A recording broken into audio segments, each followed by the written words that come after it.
Hello,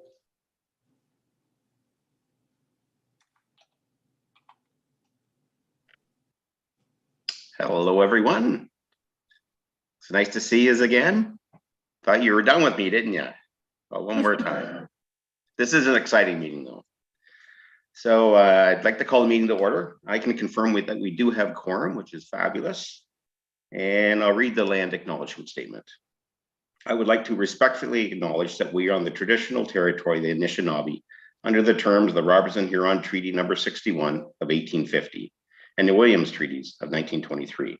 We commit to acknowledge, learn, educate, create opportunity, honor sacred places, and take actions towards real truth and reconciliation in support of our commitment to walk in the path together in respect, peace, and harmony for future generations.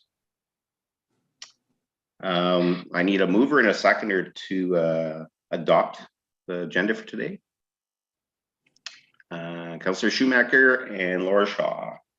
It is recommended that the Special Advisory Committee meeting agenda dated Thursday, November the 10th, 2022 be adopted and printed and circulated.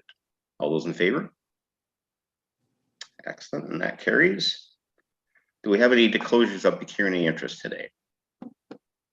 Not seeing any. We're going to move right along.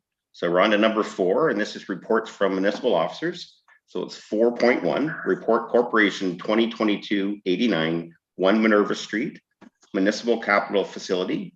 And we have Julie McKenzie with us. Hello, Julie. And this is for information only. Hello, thank you, Chair Armour. So we have a report before you, before this committee today. We did have council pass some resolutions at council on Monday with regards to changing the annex building into a health clinic that would be run primarily by Dr. Marr and the Algonquin Family Health Team with funding from Ontario Health.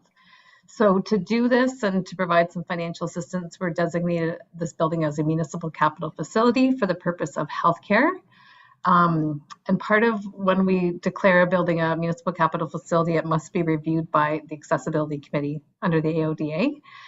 So this is the chance for this committee to review that building and any questions you may have. I've asked our CBO, Chris Nagy, to be here as well, so that if you do have any questions about that building and whether it is accessible, that would he's here to help answer that. Right now, that building is accessible, as Chris has noted in the report. So I guess I'll turn it back to you if we're here for any questions if you have it. Thank you, Julie. Do we have any questions from our committee on this one? I don't see any. Oh, Councillor Schumacher. Thank you, through you, Chair Worship, Chair Armour.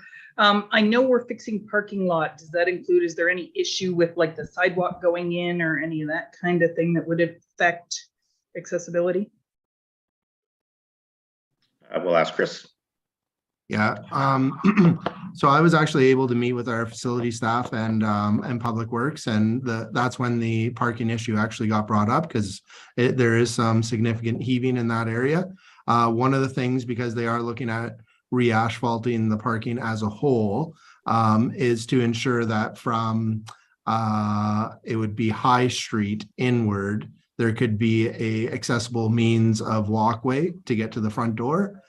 Center Street, as you may know, has a much higher elevation, and that just would not be feasible. So there was that discussion to ensure that, yeah, there's that connection.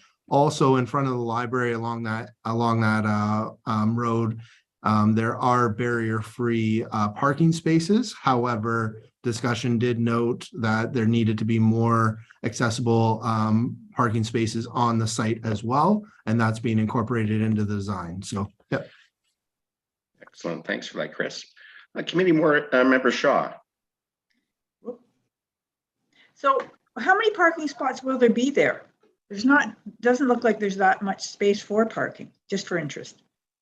So, so through you, Chair Armour, there was discussion, so to the back or side of the building, depending on how you're looking at it. So from High Street, it would be to the rear of that building. From Center Street, it'd be to the right of the building. there was discussions that 2 accessible spaces could actually be created along the side of the building. That would be much more level. And it's actually wide enough that it could be 3 regular parking spots. However, in this case, it could be 2 accessible with the proper curbing and indications around the 2 spots. And then at the south side, where there's currently a planter, there was already 3 vehicles parking there previously. So it was discussed that that could be repainted to properly house the vehicles. And then there could be potentially 2 parking spots in front of the building that are just normal parking spots. So the one thing I might add, and I don't know if Julia has more, it is a smaller clinic, so it's not going to be, you know, a lot of changeover on a regular basis. So the big thing is obviously to have sufficient parking for staff, and then, you know, more or less probably having 4 parking spaces for visitors at the site. So Excellent. Julie. Sorry, my background's muted, so my hand's not showing. I just wanted to also note, we've had discussions with the library board and the health clinic as well. And the parking spots wouldn't be designated specifically for the clinic. They would just continue to be public parking spots. So just so you're aware of that. And so they would actually be available to the library patrons as well, so. Okay, good to know that. Mhm. Do we have any other questions from anybody? Let's see, any. Well, this is exciting to get this clinic going. So I know everybody's hoping by December the 1st, but so we'll cross our fingers and hopefully we can get things done. So not seeing any more questions. All I need now is someone to move that we in a second here for that we do adjourn. So Committee Mayor Blondin and Diane Lupton, it's recommended that we do now adjourn at 16:07. Wow.